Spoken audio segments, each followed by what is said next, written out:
Alright guys, my name is MetaGoblin. Today we're doing a little bit of an investigation to answer the very simple question: are the classic WoW tier sets going to be useful in classic TBC?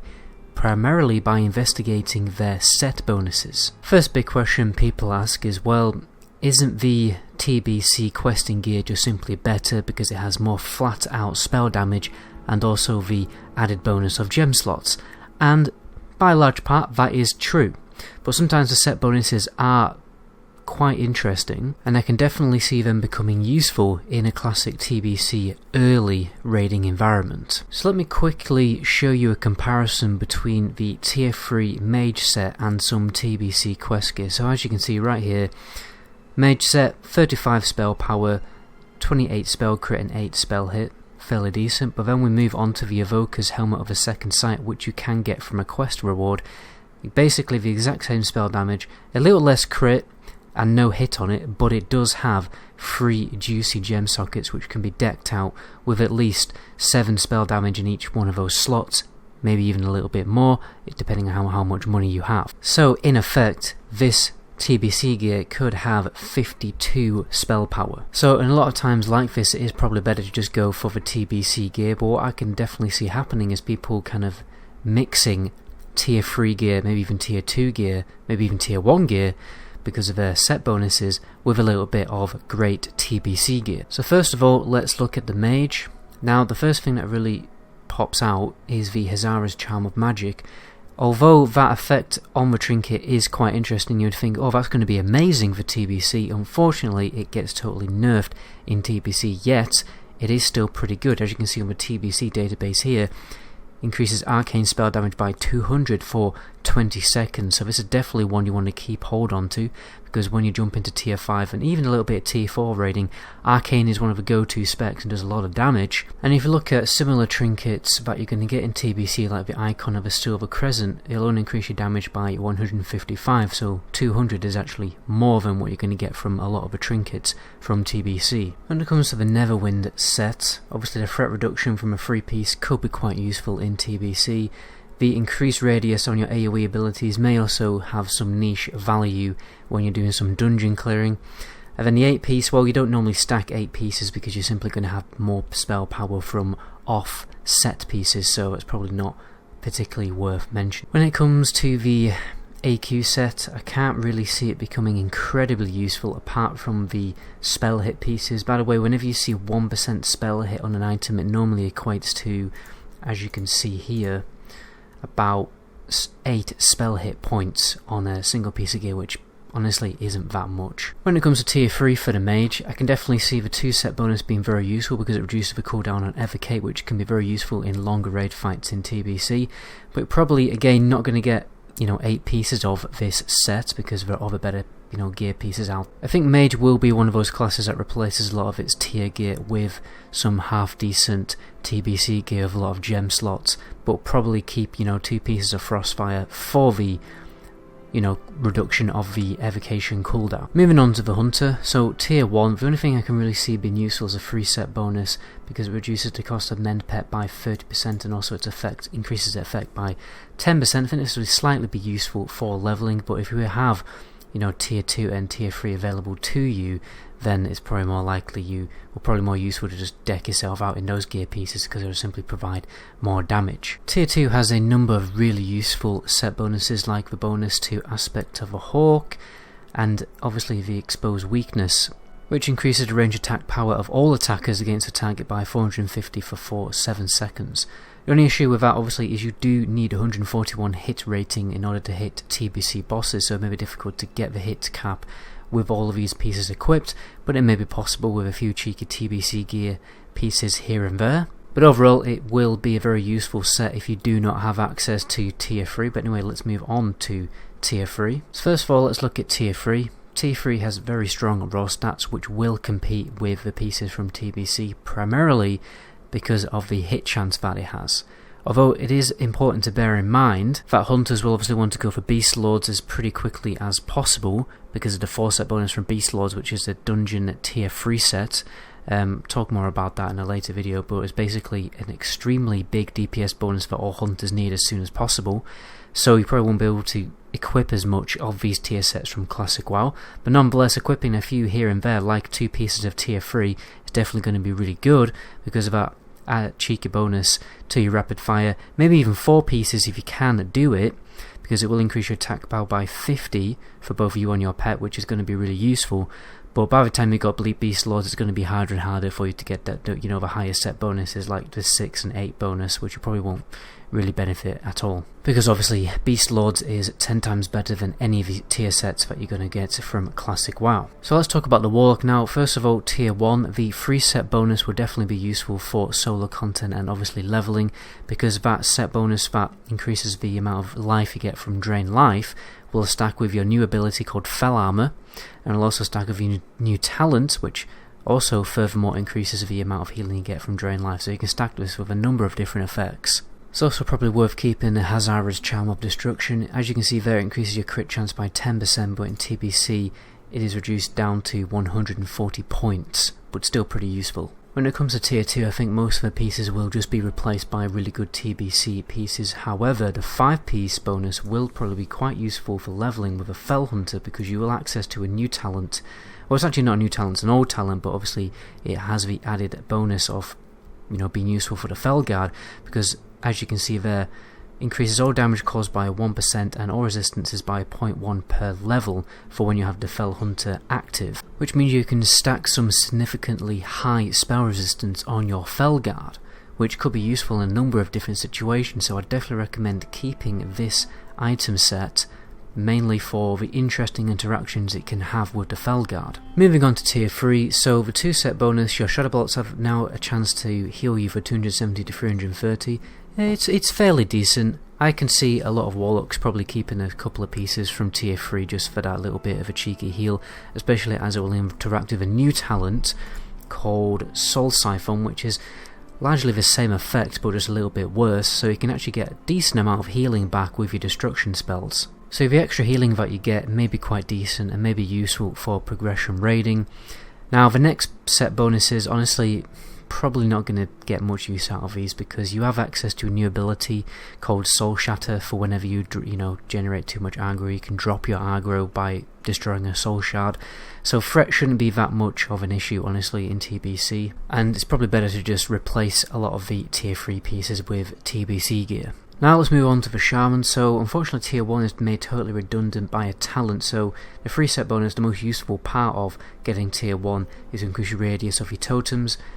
But unfortunately there's a talent here called Totemic Mastery, which basically just does that for you, so tier 1 largely totally useless. The Zug Trinket may be moderately useful for leveling. Let's move on to 10 Storms. So a lot of people like to get 3 pieces of 10 Storms and then 5 pieces of Stormcallers. Unfortunately the set bonus for increasing the amount of healing that Chain Heal does to secondary targets by 30% is totally nerfed in TBC, as you can see here. Unfortunately it is nerfed to 5%, so that largely makes this tier set also pretty useless. However, the 5 set bonus from Stormcallers is still pretty useful for reducing the cast time of Chain Heal. That still does work in TBC, so that would be very useful for AoE raid healing. However, it's pretty obvious that some of these pieces may get out-statted by TBC gear pieces. When it comes to tier 3, I can definitely see tier 3 becoming quite useful in raiding, especially in early raiding anyway.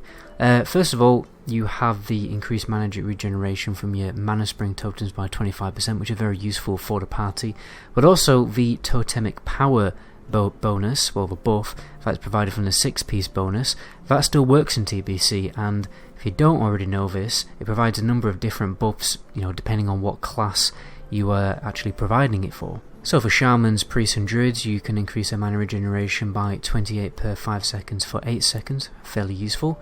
Totemic Power increases spell damage of Mages and Warlocks by 80 for 8 seconds. Rogues and Hunters increases the attack power by 140 for 8 seconds, and then you give Warriors 700 armor points. So it's fairly half decent. If you are, getting unlucky with gear, then maybe you can make use of tier 3 in TBC raiding, but again, like I said, you will probably be getting some fairly decent TBC pieces to replace tier 3, but until you get those gear pieces, I definitely see tier 3 becoming quite useful. So let's now move on to the Warrior. first of all we obviously have to talk about tanks and DPS. When it comes to tier 1, I just don't think that the gear pieces provide enough avoidance rating and defense rating, whatever you want to call it, to get up to that defense cap for TBC, so I don't think it'll be used that much. And then obviously it's not particularly a huge DPS increase for an arms or fury warrior.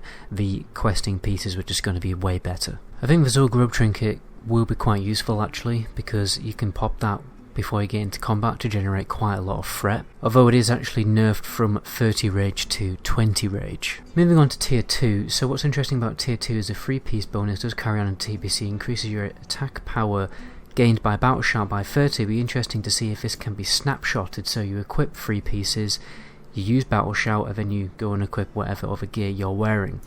So it may be slightly useful if you can be bothered doing that. When it comes to the AQ set, I can definitely see it being slightly useful for DPS warriors, obviously because of the hit chance that they can get from the gear and the slight reduced rage cost on their battle shout and commanding shout abilities, because you will have to keep them refreshed in the middle of a raid fight, so a little slightly less rage consumption from your rotation. Now let's talk about Dreadnought. So first of all, the 2-set bonus is actually really underrated because it massively increases your threat regeneration, so I definitely think that the 2-piece bonus will be kept into TBC simply for that fact. When it comes to the 4-set bonus, I can see it becoming potentially a little bit useful, but again you don't really want to be stacking out too much of a tier 3 gear because you want to be replacing with the really big avoidance gear that you get from TBC, although the gear pieces that both have defense rating and block rating, as you can see here on the database, like the gauntlets here, will actually provide a fairly decent amount of defensive stats, so you may probably want to keep a couple of pieces from Dreadnought gear, but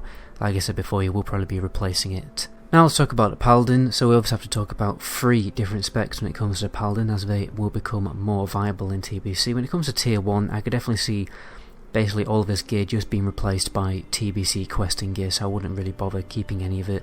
The set bonuses themselves don't look particularly that interesting either. When it comes to the Zul'Gurub set, the necklace may actually slightly be useful for PvP because you get an increased duration on Hammer of Justice by 0.5 seconds. I can also confirm that it does work in TBC. As you can see here, it increased the duration by 0.5 seconds. The tooltip is basically stating it correctly here, but on databases for some reason it reads as 500 seconds. The trinket itself is also pretty good. As you can see, it's a 10% spell increase here, but in TBC it is actually 140 spell crit rating for 15 seconds, so that's probably going to be quite a decent cooldown, to be honest. So let's look at tier 2. I mainly see tier 2 being useful honestly for a protection paladin, because you will need a decent amount of spell damage when it comes to actually holding threat as a protection paladin. You won't need that much defense rating when you're doing dungeons, but obviously when you start going to the raid you will not be able to tank with judgment gear, but judgment gear is definitely going to be useful for protection paladin leveling and for clearing dungeons, particularly as the set bonuses are actually pretty useful for a protection paladin.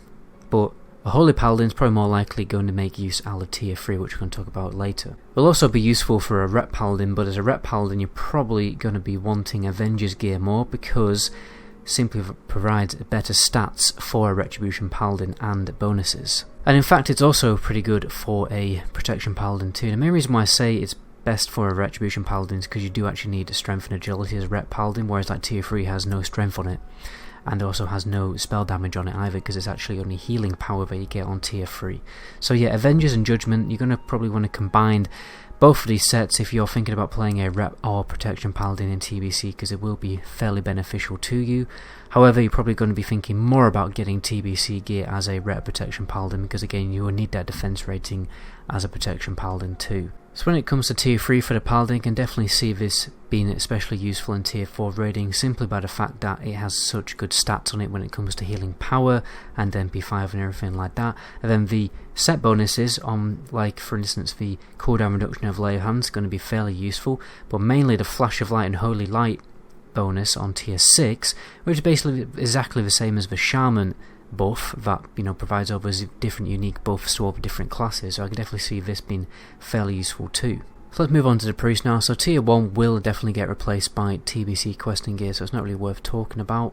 The trinket from Zul'Gurub could be a little bit useful, especially if you don't have a better trinket available to you, but it's probably going to be some TBC trinkets that will be better, especially because it gets nerfed to 70 spell haste and only reduces the mana cost of healing spells by 5% for 15 seconds. When it comes to tier 2 however, if you don't have tier 3 available to you, actually stacking out 8 pieces of tier 2 will actually be really useful for tier 4 raiding, simply by the fact of the set bonuses. So first of all, you've got 15% continued mana regeneration while casting, which will stack with the meditation talent in the discipline tree. Then the 5-piece largely is a bit useless, but the 8-piece bonus, which gives you a free renew on your greater heals, now that is extremely useful. Tier 2.5 can be moderately useful if you're deciding to respec to a Shadow Priest in TBC. When it comes to tier 3 for the Priest, I can definitely see people holding on to this set piece simply for the raw stats that it actually provides, which do compete with TBC pre-raid gear, and also because obviously of the bonuses. So the first bonus is reducing the mana cost of renew by 12%, fairly cheeky, not amazing but still pretty good. But mainly for this 4th set bonus, on your greater heal criticals, you will basically give the tank, if whoever you're healing, a 500 damage absorption, which is fairly useful. And if you want to go for the 8-piece bonus, you can, but obviously you're probably not going to be decking yourself out in 8 pieces of this gear, because you want to be replacing it with gem socket gear from TBC, and obviously some other gear that actually drops from Naxxramas.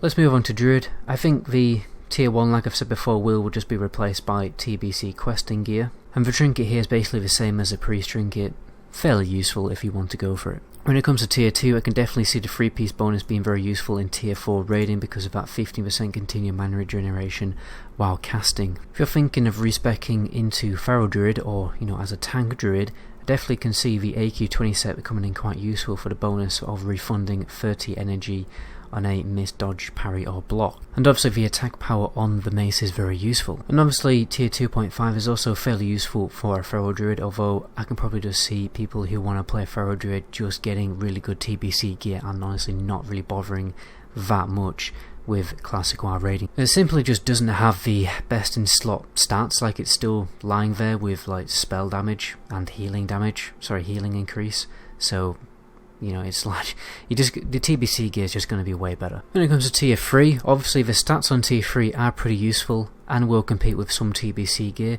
but also the 2-set bonus, your rejuvenation ticks have a chance to regenerate 60 mana, 8 energy or 2 rage to your target. I definitely see a lot of druids keeping the 2-set bonus around because it is very, very useful. The 6-piece may also be moderately useful because it will increase the tank's health by about 350 health, so that may be useful, but I think you probably only want to keep a few pieces of tier 3 and just, again, start replacing with TBC. It's also important to note that the 4-piece bonus increases your movement speed while in bear or cat or travel form by 15% while outdoors. This could be fairly useful in the open world. Lastly, let's talk about the rogue. So when it comes to tier 1, the only really useful bonus I can see here is the energy increase by 10 for, slight niche PvP use, especially I can get 120 energy with the talents included, which does provide a fairly decent opener. But yeah, you have to equip many pieces of Night Slayers to get the benefit from it, and you are going to be sacrificing a lot of stats by doing that, so I don't think tier 1 is going to be incredibly useful. The Zul'Gurub trinket unfortunately is nerfed to 20 energy, so I don't think it's that useful. There is better trinkets out there for you. When it comes to Bloodfang gear, the only real good bonuses is the 8-piece bonus when it comes to significant damage increase, but as we know, tier 2.5 gear is going to be better anyway, so it's not good. I don't think Bloodfang is going to see much use in TBC either. It's just going to get replaced by TBC gear. When it comes to death dealers, I definitely see a few rogues keeping a few pieces here and there, particularly the hit chance pieces, because the stats that 2.5 provides is pretty strong and will compete with some TBC gear. Now when it comes to Bone Scythe tier 3, obviously the tier 2 bonus is very useful because just provide you a little bit of cheeky healing, can't really complain at that. But the main thing here is the 4-piece bonus, which is going to reduce the energy effectively and all your combo point generating abilities by 5. I still think this will provide a significant DPS increase in tier 4 TBC raiding simply by the fact that it just requires less energy to generate your combo points. I also think that the 8-piece bonus could potentially actually provide better DPS than being decked out in pre-raid best in slot gear, especially for a Seal Fate dagger build, because it has good interactions with that. But obviously we will have to see what the simulations turn out to be when classic TBC comes out, but overall I think rogues should definitely keep their tier 3 gear. And now I've definitely covered everything that there is to cover, guys. Tell me what you guys also think in the comment section. I will love heart and pin some comments that I find interesting, you know, what other theory crafting that people have come up with. But anyway, my name is MetaGoblin. Until the next video, ciao.